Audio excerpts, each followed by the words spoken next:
Hello, you're watching Insight with me, Fifi Peters. Today's focus is on the construction sector. Investors have long lost hope in the sector turning the corner.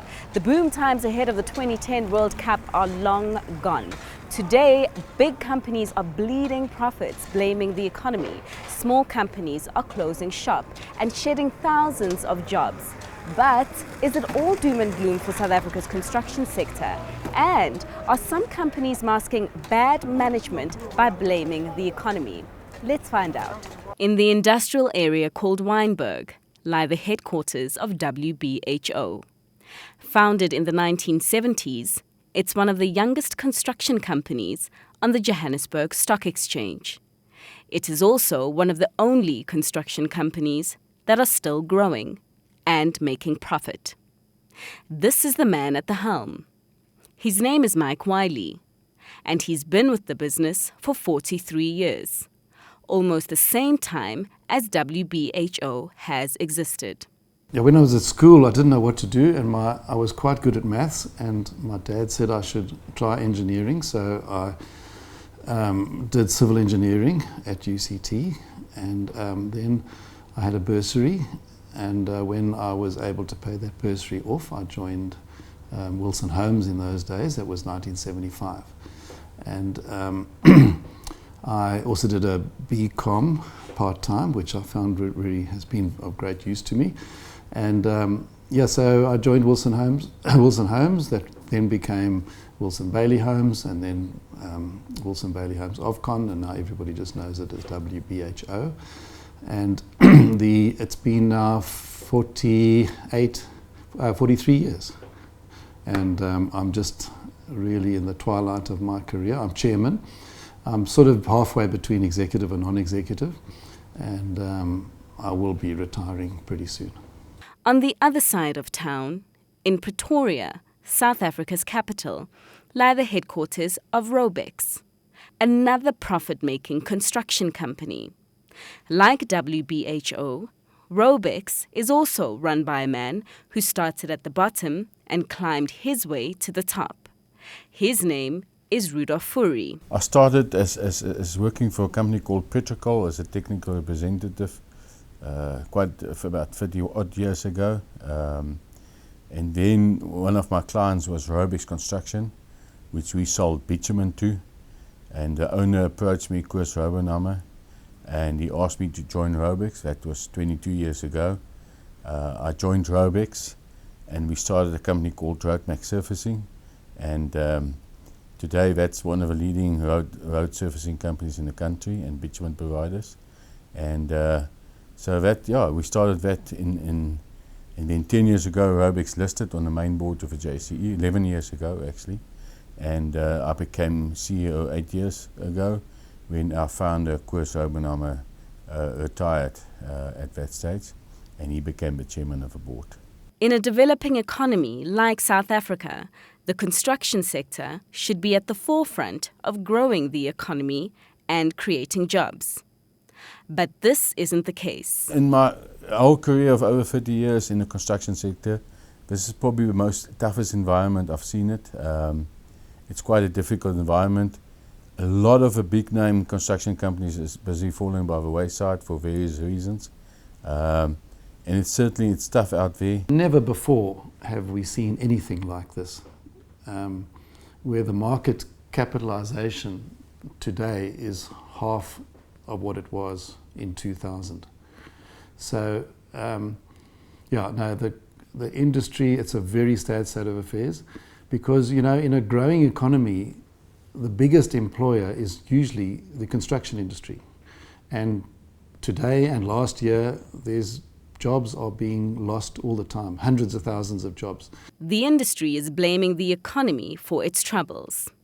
Last year, South Africa was downgraded to junk status as growth slowed to almost nothing. Let's look at what's happening to the construction industry in South Africa now. The reason for that is that everyone is scaling down, including government, on major infrastructure projects because of budget constraints and a low growing economy.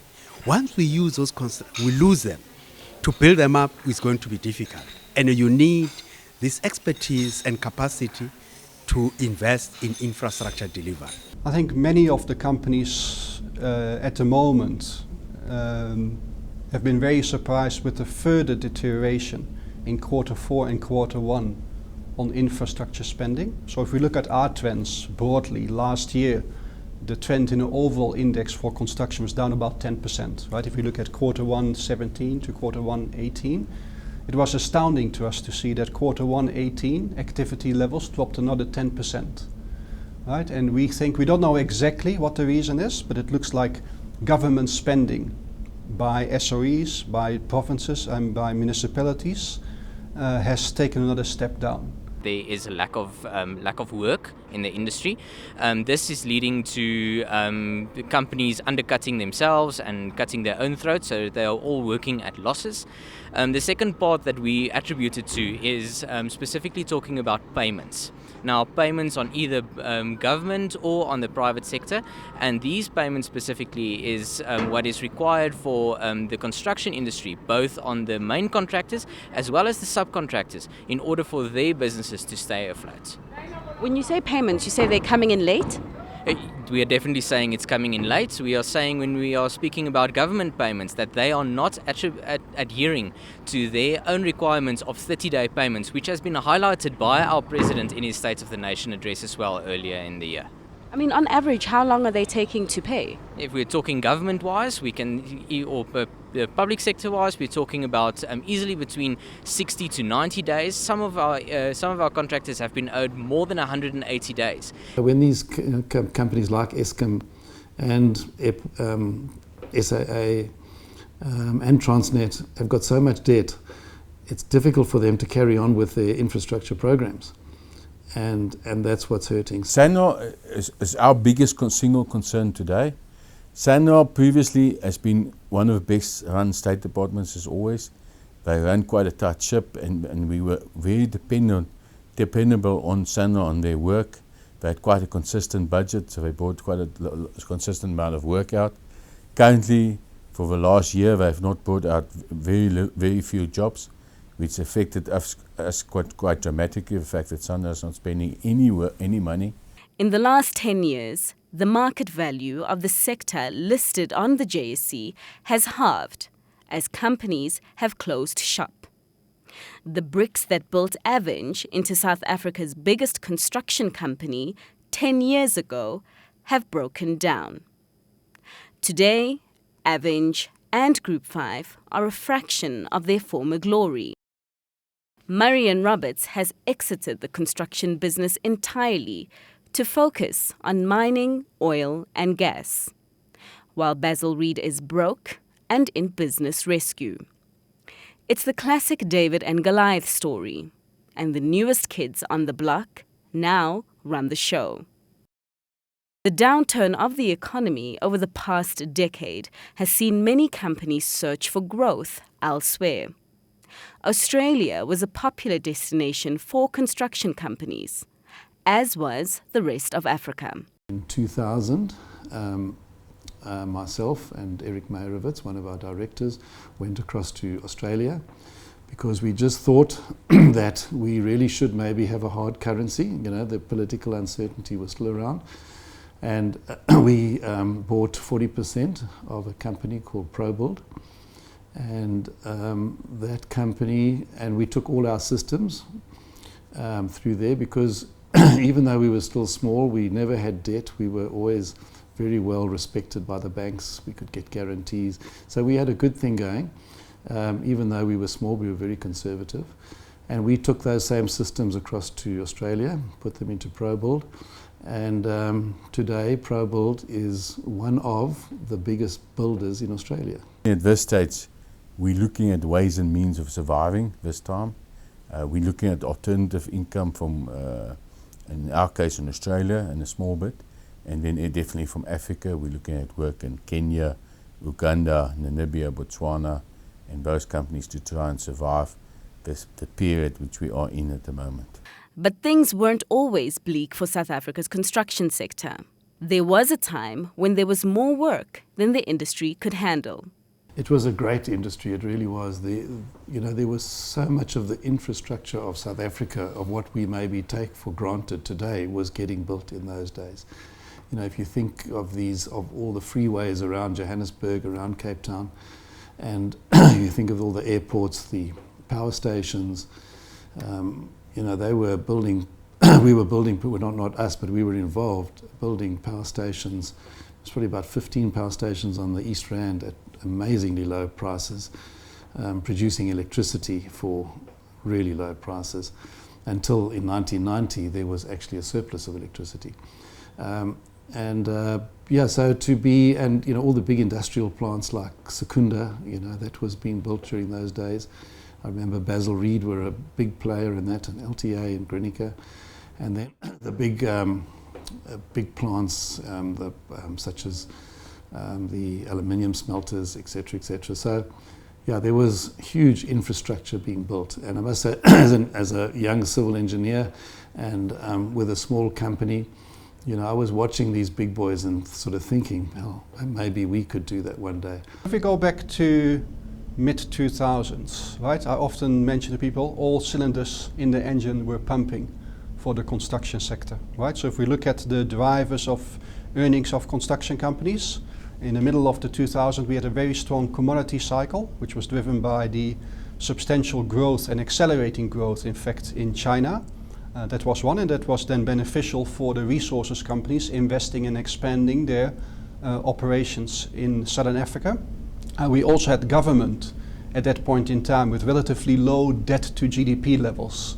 Right? So we came out of a situation from 1994 till about mid-2000, the government had been prudent, right, and reduced the overall debt level. So therefore there was substantial capital available for spending on large infrastructure projects. And then lastly, we had of course the Soccer World Cup, the preparation for the Soccer World Cup.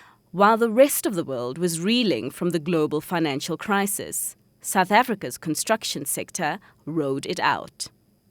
This was also the time when many companies colluded, making extra profits by fixing prices, an offence they paid heavy fines for. At the time of the crisis, as I say, we started the stadiums. I remember we put the bids in end of 2006, and we were well on the way in 2007 because we had to be finished by late 2009, which gave us basically 2 years to build those stadiums. And you need much longer than 2 years to build a stadium. But I think all the contractors came to the party and worked amazing hours and things and got it done. So the financial crisis then came in 2008, and I think South Africa was fairly well shielded because of our good banking systems, etc. We weren't tied up in all these housing loans and things that caused the problem, and so it was we were reasonably softened from that full effect, but it gradually the overall economy then gradually started deteriorating. But things did, if you just look at the margins, and we carried on pretty well until 2012, 2013. If you go back, we were all still lots of work, still doing well. And just in the last really 5 years, things have really started tightening. But not everyone is convinced that the economy alone is to blame for the sector bleeding profits and jobs. Stay tuned. Insight continues after this short break.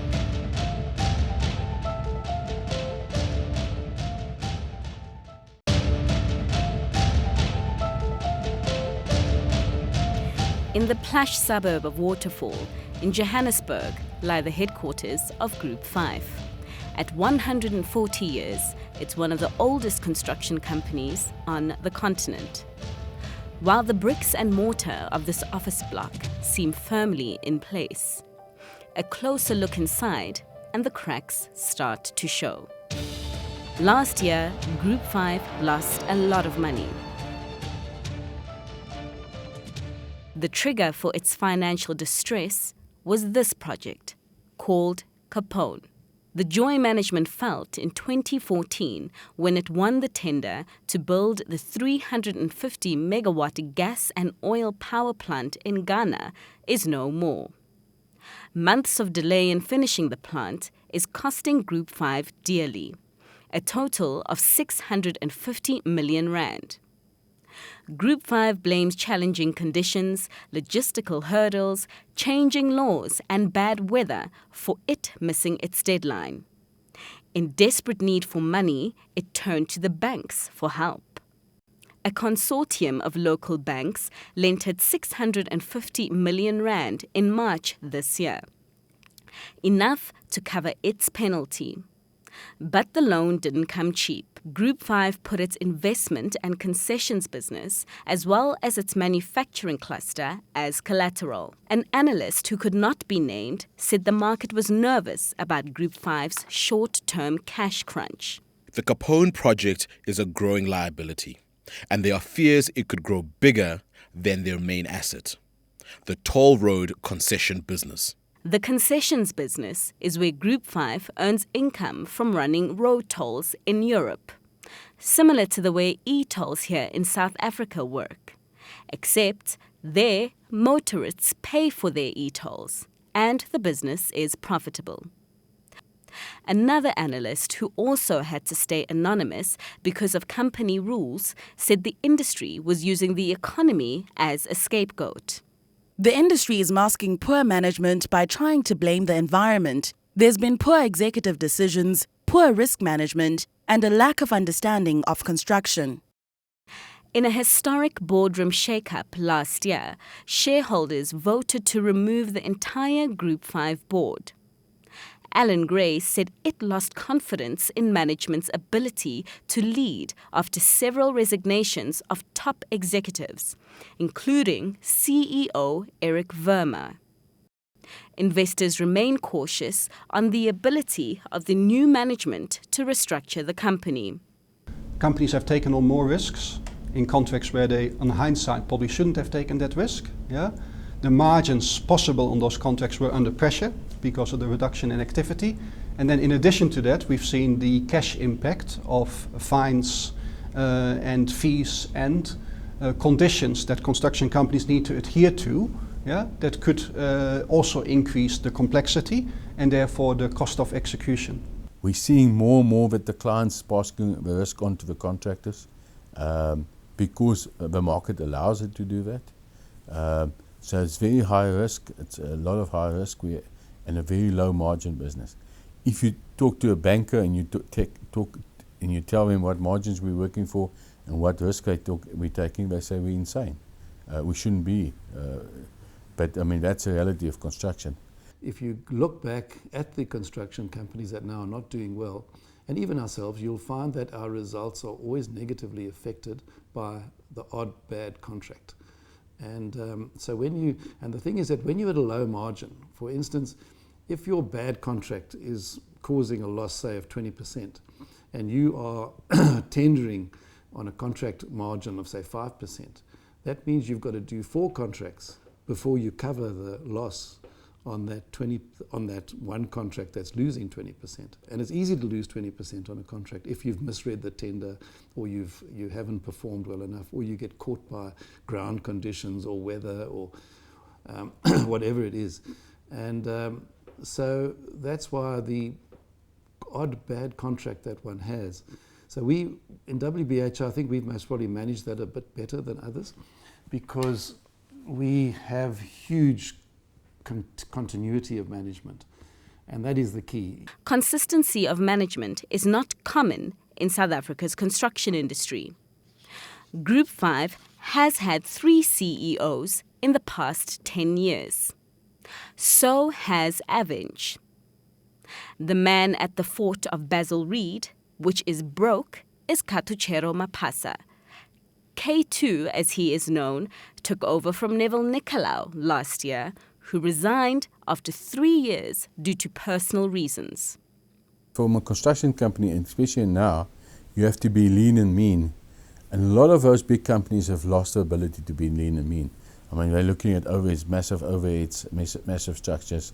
And the other thing which we've seen with the big companies as well, they lost the ability to execute.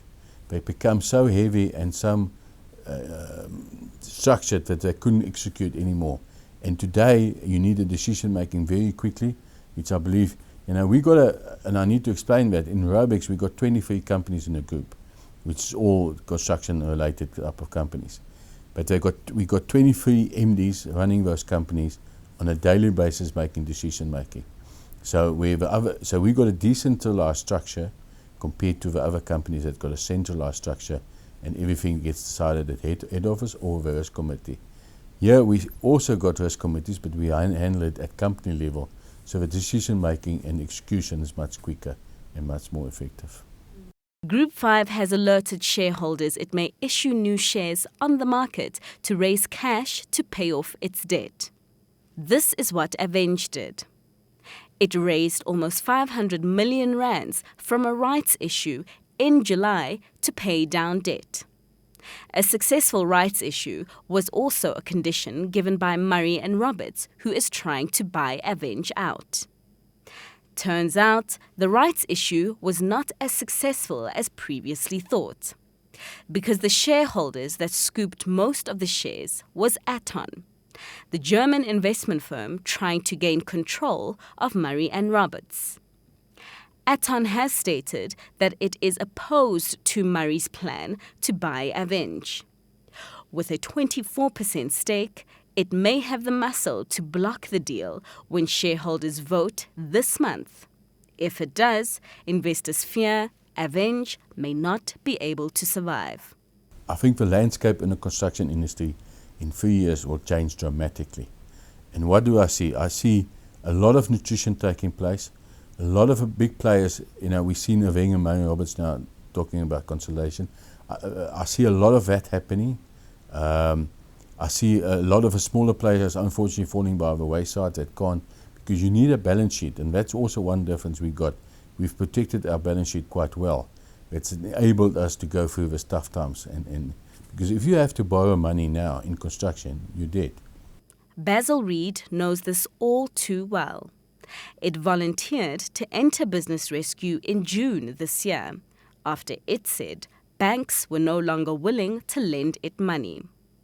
Back in Wynberg, it's business as usual for the veteran construction boss. He tells me WBHO is exploring opportunities in the UK as its next growth market. I ask him if there is any hope for the construction sector at home. So I think things are really tough out there. The private sector, on the other hand, has been going really well until about now. So the private sector, you can see all these buildings and shopping centres and a lot of work. The waterfront, if you look at the waterfront in Cape Town, the Umhlanga Ridge in Durban, Menlyn in Pretoria, Sandton here, Waterfall, you know, there's a lot of construction going on up, you know, and even recently, up to recently, people when they came from overseas couldn't believe the amount of cranes up. But that work is coming to an end now, so that's a bit of a concern. So we're really going to have to button down our hatches and just, you know, run the business very conservatively and smartly to get through this. I'm sure it'll come right again. It always does. It's always cyclical. But we just need to maybe also get the elections behind us. Furi in Pretoria is, however, less hopeful. I believe if you can survive in the next 2 years, it's a question of the last man standing. Who's ever going to be standing in 2 years' time, there's going to be a lot of nutrition taking place. I don't necessarily predict that government's suddenly going to spend billions, because government's also got its own problems in getting the funding for these projects. But I can foresee that at least the same spend will happen, but with less players, and hopefully then some stability come back into a market. And what do the experts think it will take for the sector to finally turn the corner? In our view, it would mainly need to be driven by reinvestment by the private sector, because quite frankly, government debt levels are at a self-imposed ceiling. Yeah, so it's quite difficult to see government being able to substantially raise the overall infrastructure spending. Yeah. But therefore, with an increased confidence, with improved economic outlook for 2019 and 20, we should see private companies being willing to apply more of their capex in the South African environment. We require that there is a definite intervention by government to ensure that the project that they have allocated for economic development and infrastructure development, that it actually be enforced and pointed through. Government must get this act in terms of creating policy certainty and also the decisions. If we say we're spending X billion rands on infrastructure, let that happen. In the absence of a booming economy, which South Africa is unlikely to see for some time, managers that display sound risk management, avoid hefty fines by biting off more than they can chew, will be critical. Construction companies that lack such managers are unlikely to see the light at the end of the tunnel. From myself, Fifi Peters, that wraps up the show. Thank you so much for watching.